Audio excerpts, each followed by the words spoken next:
பேங்க்குள்ள details இது எல்லாமே original xerox copy அப்படின்னு லேமினேஷன் பண்ணி எங்கள் அப்பா வச்சிருக்கு. அப்படி எடுத்து ஒன்று ஒன்றா கொடுத்துருவாங்கம்மா. கரெக்டாக அடிச்சு தரணும்.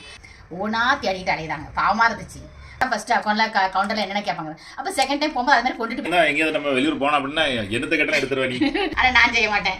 என் மைண்ட் செட் வேற, என் திங்கிங் வேற. காலையில் ரெக்கார்ட் பண்ணிட்டு இருப்பேன், தலையை பிடிச்சிட்டு இருப்பான், எல்லாரும் இங்கே அடிச்சுட்டே இருப்பேன். இறங்கி போய் ராசா போராசா அந்த ரெஸ்பெக்ட், அந்த கல்ச்சர் கலாச்சாரம் எதை பேசணும் எதை பேசக்கூடாது அப்படிங்கிறது இல்லை.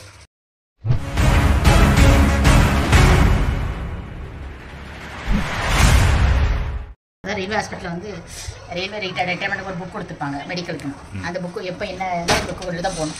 அதை எப்படி எடுத்துருப்பாங்க நமக்கு டாக்டர்கிட்ட போய் செக்அப்பு மற்றது என்னென்னா என்ன எதுக்கு செக் பண்ணணும் எதுக்கு மாத்திரன்னா அதில் அதுக்கப்புறம் தான் போக வேண்டியது. ஃபஸ்ட்டு அந்த புக்கில் தான் என்ட்ரி எடுப்பாங்க. அப்படி இருக்கும்போது அப்போ அந்த புக்கில் என்ட்ரி அடிக்கும்போது நம்ம ரிட்டையர்மெண்ட்டுங்கிறது அதில் இருக்கும். ரெண்டாவது ஸ்மித் கார்டு ஒன்று கொடுப்பாங்க அந்த மெடிக்கலுக்கு.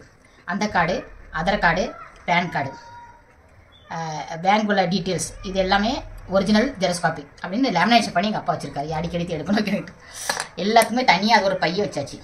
போகும்போது எல்லாமே கரெக்டாக ஒன்று. ஆனால் ஒரு சில மக்கள் வந்து வரும்போது வெறும் புக்கை மட்டும் கொண்டு வராங்க. நாங்கள் லைனில் பார்த்தோம்ல, எங்கள் அம்மா புக்கை அதை ஒரு சிப்பு போட்ட மாதிரி ஒரு பைய வச்சுருக்கோம். அப்படி எடுத்து ஒன்று ஒன்றா கொடுத்துருவாங்கம்மா. கரெக்டாக அடிச்சு தரணும். ரெண்டு மூணு ஒரு தாத்தா பாட்டி இருந்தாங்க. அவங்களுக்கு இதான் ஃபஸ்ட்டு டைமா இல்லை தெரிய அனுபவம் இல்லையான்னு தெரியல. ஒன்றா தேடிட்டு அடையிறாங்க. பாவமாக இருந்துச்சு. ஓகே தரே वो आधार कार्ड दे दो, वो किधर वो एड्रेस दे दो, घर का பேன் கார்டு ஐக்கா ஓ சுமித் கார்டு ஐக்கான். அந்த பாட்டி தாத்தா என்னன்னு தெரியல, ரொம்ப வயசானவங்க தான் பார்க்க தெரிஞ்சிச்சு. ஆனால் ஒன்றா பைப்பையாக தேட ஆரம்பிச்சிட்டேன். ஒன்று वो लेके आ जाओ तभी हम लोग छापा मार के देंगे, तभी दवा ले सकते. அப்புறம் திரும்பி போகிறாங்க. ஒரு ஆளுக்கு வந்து விழுப்புணர்ச்சி இல்லை, விழுப்புணர்ச்சி இருக்குன்னு தெரியல. ஒரு டைம் அவங்களுக்கு ஒரு ஞாபகம் வந்துட்டுனா இப்போ எங்கள் சொன்னால் ஃபஸ்ட் டைம் இப்போ நம்ம தெரிஞ்சுக்கிட்டோம் என்னென்ன கேட்பாங்கிறது. போனோன்னா ஃபஸ்ட்டு அக்கௌண்ட்டில் கவுண்டரில் என்னென்ன கேட்பாங்க. அப்போ செகண்ட் டைம் போகும்போது அது மாதிரி கொண்டுட்டு போயிருங்களேன். திரும்ப தேட வேண்டாம்ல, ஒன்றா கேட்க வேண்டாம். அவங்க இவ தான் கேட்பாங்க. இதை கொடுத்து என்ட்ரி அடிச்சதுக்கு அப்புறம் தான் நம்ம மெடிசன் வாங்க முடியும், டாக்டரை பார்க்க முடியும், அதுக்கப்புறம் என்ன கன்சல்ட் பண்ண முடியும் தெரியும். அது மாதிரி ரெண்டாவது போகும்போது நம்ம அதை கொஞ்சம் ரெடி பண்ணி கொண்டு போனால் நல்லாயிருக்கும். ஆனால் சில ஆளுகள் அந்த தாத்தா ரொம்ப வயசு, அவங்க வந்து ஃபஸ்ட் டைம் அந்த மாதிரி தெரியல எனக்கு. எதுக்கும் வந்திருக்கலாம், இல்லை ரொம்ப நாள் கழிச்சு வந்தாங்களோ மறந்துட்டாங்கன்னு தெரியல. கூட ஆளும் இல்லை, ஒன்றுமே இல்லை. அந்த தாத்தா படிக்கிட்ட வெறும் புக்கு மட்டும் கொண்டு வந்திருக்காங்க. கஷ்டமாக இருந்துச்சு. ஓனேன்னு அப்பைக்கும் ஐசா இலக்கா ஜாக்கே கல்லா ஜாவ் ஒரு மரியாதை இல்லாமல் நடந்த மாதிரி அது கஷ்டமாக இருந்துச்சு பார்க்கும்போது. அதுதான் எங்க வீட்டு அதை பேச்சலே கிடையாது. ஒரு இடத்துக்கு போனோம்னா ரெண்டியா A to Z அப்படி ரெண்டியா அம்மையார் இல்லை ஜம்மு மாதிரி நிற்பா. ரெண்டு பேருமே அப்படிதான். ஒரு கவலை இல்லை. என்ன போக்குவரத்து ரிக்ஷா செலவும் ட்ரெயின் செலவு மட்டும் தான் எங்களுக்கு. மற்றபடி ஒரு செலவுல கரெக்டாக அவங்க கேட்கறதுக்குள்ளே எடுத்து எங்கள் அப்பா அம்மா கொடுத்துருவோம். அப்படி எனக்கு அந்த பழக்கம் அவையில பார்த்தா நானும் தெரிஞ்சுக்கிட்டேன். நீ தான் எங்கேயாவது நம்ம வெளியூர் போனோம் அப்படின்னா என்னத்தை கேட்டா எடுத்துருவேன் நீ. பிள்ளைகளுக்கு பால் டப்பா அது இது உலகமே அதிகமாக எனக்கு அது அனுபவம் எனக்கு தெரிஞ்சுட்டு ஒரு இடத்துக்கு போனால் என்னென்ன தேவைப்படும், என்னென்ன அவசியம், என்ன முக்கியம் அப்படின்னு. நீ திடீர்னு உட்காந்துட்டு போய் இப்போ கூப்பிடுதாரில்ல, இப்போ அடுத்த எனக்கு மைண்ட் என்ன தெரியும், அந்த பாத்திரத்தை வைக்கணும், அடுத்த அவனுக்கு சொட்டர் போடணும், தொப்பி வைக்கணும், இந்த மைண்டு தான் எனக்கு ஓடிட்டு இருக்கு. இப்போ போனும் போது இது வால் பந்த் பண்ண, வீட்டில் லைட்டு பந்த் பண்ணும், கேஸ் சிலிண்டர் எப்போ நான் வெளியே போடணும், சிலிண்டர் ரெகுலேட்டர் பந்த் பண்ணுவேன். இந்த மைண்டு எனக்கு ஓடிக்கிட்டு இருக்கு. இப்போ அடுப்பு அது இருக்கு, அதை ஒதுங்க வைக்கணும், இது ஒதுங்க வைக்கணும். போகணும் வானோட படக்கு போய் பேக்க தொட்ட போட்டோம், அந்த ட்ரெஸ்ஸை போட்டோம் அப்படின்னு வெளியே போயிட முடியாது. போக மாட்டேன், எனக்கு வராது. அப்படி கூப்பிட்டா நான் போக மாட்டேன். அவர் ரெடியாக வெளியே நின்றுட்டு இருப்பாரு. ஆனால் நான் செய்ய மாட்டேன். என் மைண்ட் செட் வேற, என் திங்கிங் வேற. அது எங்கேருந்து வந்துச்சுன்னா அங்கேருந்து வந்திருக்கு. எனக்கு அது ரொம்ப கஷ்டமா இருந்துச்சு. இது பைக்கில் ஹாஸ்பிட்டலில் வயசானவங்க, அவங்க ஃபர்ஸ்ட்டு அவங்க கூட வேற யாரும் கிடையாது. நானே எங்கள் அம்மா அப்பாவுக்கு இருக்கேன். ரொம்ப வயசாயிட்டு ஃபர்ஸ்ட் வந்திருக்கலாம் இல்லை தெரியாமல் இருக்க மறந்துட்டோ என்ன தெரியல. ரெண்டு பேரும் கொண்டாடி புருஷனும். அது என்ன சீடை இவங்களுக்கு தெரிஞ்சிருக்காது. அம்மா நான் பாவம் அவங்களுக்கு தெரிஞ்சிருக்காது. பாவம் தடுமாடிட்டு ரெண்டாவது திரும்ப போறாங்க. அவங்க பாவம் திரும்ப போனாங்க. எனக்கு கஷ்டமா இருந்துச்சு. பாவம் அவங்க எங்கிருந்து வரான்னு தெரியலையே. அதுக்கப்புறம் போனாங்களே என்ன தெரியல. ஞாபகம் மாதிரியாலும் வந்திருக்கலாம். என் மாதிரி எடுக்காம வந்திருக்கலாம். ஞாபகம் மாதிரியா நம்ம ஒரு இடத்துக்கு போறோம்னா அந்த அதுக்கு சம்மந்தப்பட்ட சில விஷயங்கள் பொருள்கள் நம்ம கேட்டு தெரிஞ்சாலும் கொண்டுட்டு போகணும். திரும்ப அலைய வைப்பாங்க. கண்டிப்பா ஒரு பொருள் ஒரு சின்ன பேப்பர் இல்லாட்டாலும் ஒரு சம்மந்தப்பட்ட அந்த டாக்குமெண்ட் பேப்பரு ஒரு ரிசீட் எதுவுமே இல்லைனாலும் அவங்க எடுக்க மாட்டாங்க. ஏன்னா அவங்க சொல்லி குத்தம் இல்லை. ஏன்னா அவங்க டியூட்டியை தான் அவங்க பார்க்காங்க. இல்ல அவங்க டியூட்டியை பார்த்தாலும் பரவாயில்ல, தெளிவா சொல்ல மாட்டாங்க. தெளிவா சொல்ல மாட்டாங்க. அதுவும் இருக்கு. ஏதாங்க சொசைட்டில கூட இந்த பேர் மத்த எல்லாம் பண்ணுவோம். அது எனக்கு தெரியாது. நான் சொல்லுவேன் அப்ப சொல்லுவேன். அவங்களுக்கு தெரியாது. அவங்களுக்கு சிஸ்டம் ஃபாலோ பண்ண மாட்டானே. ஒரு பேர் மாத்தினா இதெல்லாம் தேவைப்படும் அப்படின்னு அவங்களும் பண்ண மாட்டானே. இதுல நம்ம தான் புத்திசாலியா இருந்துக்கணும்.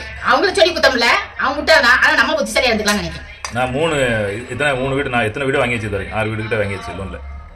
என்னென்ன டாக்குமெண்ட் கொடுப்பான், என்னென்ன டாக்குமெண்ட் கேட்பான், எத்தனை தடவை பேங்க் கொடுத்துருக்கு. ஒரு பேங்க் ஒரு மாதிரி கொடுப்பான், ஒரு பேங்க் ஒன்று மாதிரி கேட்பான். ஆனால் என்னெல்லாம் கேட்கணும் ஃபுல்லாக லிஸ்ட் வச்சு கொடுக்கலாங்க. சரி நம்ம மக்கள் அவன் கேட்கான் இவனுக்கு. ஃபார் எக்ஸாம்பிள் வந்து ஷேர் சர்டிஃபிகேட் வந்து வாங்க ஒரிஜினல் வேணும் அப்படின்னா உடனே 2 நாள் வெயிட் பண்ணி ஒரிஜினல் வாங்கி ஒரிஜினல் கொடுத்தாச்சு. அப்புறம் எல்லாம் உன் பேரில் வேண்டாம், அவன் பேரில் வேண்டாம். இப்போ நீ வாங்கிட்டல உன் பேரில் சரிச்சிட்டு உடனே இப்போ நாளைக்கு நான் பேங்க்ல போய்ட்டு அது வாங்கிட்டு வந்தேன். இது கொடுத்து 1 மாதம் மேலே ஆச்சு டாக்குமெண்ட் கொடுத்து. இந்த மாதிரி யாரோட பாதிப்பு யாருக்கு எங்கே இருக்குன்னு தெரியாது. சரியா? அவன் அங்கேருந்து ரோட்டில் கத்திட்டு வருவான், பெட்ஷீட் வேணுமான்னு. ஆனால் அவனுக்கு தெரியல, இங்கே ஒருத்தர் ரெக்கார்ட் பண்ணிட்டு இருக்கான், அவன் பெட்ஷீட்டை கேட்டிருக்கான் அப்படின்னு போயிட்டான். நம்மளோட சின்ன சின்ன விஷயங்கள் யாரை எப்படி பாதிக்குன்னு தெரியாது. அது மாதிரி இங்கே தமிழ்காரங்க நிறைய அந்த இது வித்துட்டு அலைவாங்க. இட்லி பான் அடிச்சுட்டே இருப்பான், அடிச்சுட்டே இருப்பான். அவன் அந்த காலையில் ரெக்கார்ட் பண்ணிட்டு இருப்பேன், தலையை பிடிச்சிட்டு இருப்பான், எல்லாரும் இங்கே அடிச்சுட்டே இருப்பேன். இறங்கி போய் ராசா போராசா 2 தடவை அம்பிட்டு இரு வருவான். அப்புறம் 2 தடவை நமக்கு அம்பிக்கிட்டே இருக்காது அப்படின்னு சொல்லி அதுக்கப்புறம் இந்த ஏரியா பக்கம் வரமாட்டான். அப்புறம் அங்கே நம்ம வீட்டு பக்கத்தில் வருவான். அப்புறம் கடவுள்கிட்ட வாங்கிட்டேன், அவனுமே வந்துட்டு வாங்கக்கூடாது, இந்த ஏரியா பக்கம் வந்து வரையக்கூடாது, ஏன்னா இவ்வளோ டிஸ்டர்ப் பண்ணுறான் அப்படின்னு.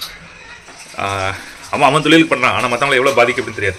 ஒரு மனுஷன் எப்படி வாழணும், என்ன பெரிய விஷயம், அப்படி என்ன கற்றுக்கிட்டீங்க, என்ன தான் சரிங்க நீங்கள் அப்படின்னா இதுதான். நம்மளை சுற்றி ஃபுல்லாக முட்டா பசங்க இருக்காங்க. ஹாஸ்பிட்டலில் போனால் அங்கெல்லாம் டாக்டர் நல்லா இருப்பாங்களா தெரியாது, எக்ஸ்ட்ரா கூட பில்லு போட்டு ஏதாவது செய்யலாம், தேவையில்லாமல் ஏதாவது பண்ணுவான். அப்போ நீங்கள் கவனமாக இருக்கணும். அது உண்மையாக கொடுப்பான், அதை நம்ம சந்தேகப்படக்கூடாது. இப்போ பேங்க்ல வேலை பார்க்கணும், பேங்க்ல ரொம்ப பெருசாக வேலை பார்க்கும். என் மாப்பிள்ள பேங்க்ல வேலை பார்க்க அந்த கதையெல்லாம் முடிஞ்சு போச்சு. இப்போ காரி துப்பிடுவாங்க பேங்க்ல. ஒவ்வொரு பேங்க்லையும் அவங்களுக்குள்ள இவன் சீட்டில் மட்டும் உட்காந்துருவான், இல்லை நாருவாங்க பேங்க்ல. ஒருத்தி பக்கத்தில் நான் அன்றைக்கி பேங்க் ஆஃப் பரோடா போயிருக்கேன், ஒருத்தர் நின்றுட்டு இப்படி நெஞ்சு தட்டிட்டு அப்படின்னு சாவுக்கு இந்த மாதிரி இருக்கா. பக்கத்தில் ஒரு நின்று அப்பாடு வேலை பார்த்துட்டு இருக்கா, இவ்வளோ பார்க்க என்னடா இவன் நின்றுட்டு இருக்கா, நடக்க முடியாமல் நின்றுட்டே இருக்கா. தெரிஞ்சு நிற்கா தெரியாமல் இருக்கா நினைச்சு பார்க்கேன். ஒரு பையனை கூப்பிட்டியான் சாமந்துக்கு இப்போ உள்ளே வச்சுட்டு அவன் எடுத்து வைக்க போயிட்டான். உடனே இவன் அப்படி நின்று அவட்ட தட்டி கொஞ்சம் வீட்டுக்கு போகிறேன்னு அப்படி சொல்லாவா. அவள் சொல்ல போரு எல்லாம் செக்கிங் பண்ணிட்டு போய் நின்று அப்படிங்க. அப்படி பார்த்தா இங்கெல்லாம் பேங்கில் வேலை பார்க்கிங்க. கேட்டால் பேங்கில் வேலை பார்க்கன்னு ரொக்க வாங்குறது, இது வாங்குறது, நல்ல மாப்பிளை கட்டுறது எல்லாம் பண்ணுவீங்க ரைட்டா. ஆனால் இங்கே இவனுக்கு சாகிற வேலையை பாருங்கள். இன்னொரு பேங்கில் நான் போயிருக்கேன், தமிழ்நாடு மெர்கண்டல் பேங்கில் உட்காந்துருக்கேன். இவன் லூசு பையன் மேனேஜர் அப்படின்னு கவுண்டரில் சொல்லலாம். இன்னும் 2 நாள் கழிச்சு பக்கம் அங்கேயும் லூசு பையன் சொல்லலாம். மூலரப்பட்டி திருநெல்வேலியில் கனரா பேங்கில் போயிருக்கேன், அவன் மேனேஜரை திட்டுதான் லூசு பையில அப்படின்னு. ஒருத்தருக்குமே அந்த ரெஸ்பெக்ட், அந்த கலாச்சாரம் எதை பேசணும் எதை பேசக்கூடாது அப்படிங்கிறது இல்லை.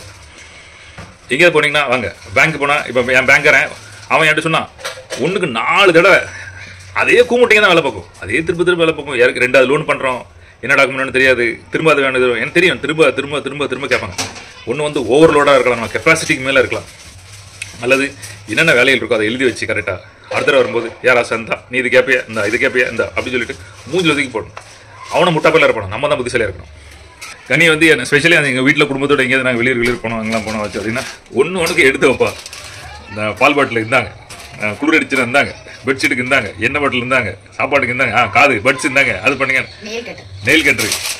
நானும் எனக்கு அவ்வளவு புத்திசாலி எடுக்க வச்சு எல்லாம் எழுதி வச்சு பண்ணேன். விக்ஸு ஐடெக்ஸு இப்போ திடீர்னு ஏதாவது பிரச்சனைனா எல்லாத்தையும் எடுத்து பண்ணது கரெக்டாக இருக்கும். ஏன் எல்லாரும் இதெல்லாம் படிக்க மாட்டேங்கன்னு தெரியல. இல்ல நீ வந்து எங்க போய் படிச்சா, நீ எவங்கில படிச்ச அப்போ அப்படி சில வீட்டுக்கு சொல்லி கொடுக்கணும். அம்மா அப்பா அப்படி இருக்கும்போது மற்றவங்களும் அப்படி இருப்பாங்க. சிலவங்க வந்து அழுது கத்துக்கணும், எங்கேயாவது அதுக்குன்னு கூட்டம் எங்கேயாவது இருக்கும், யாரும் ஸ்மார்ட்டா இருக்கா என்ன இருக்கா அவங்களுக்கு போய் கத்துக்கணும்.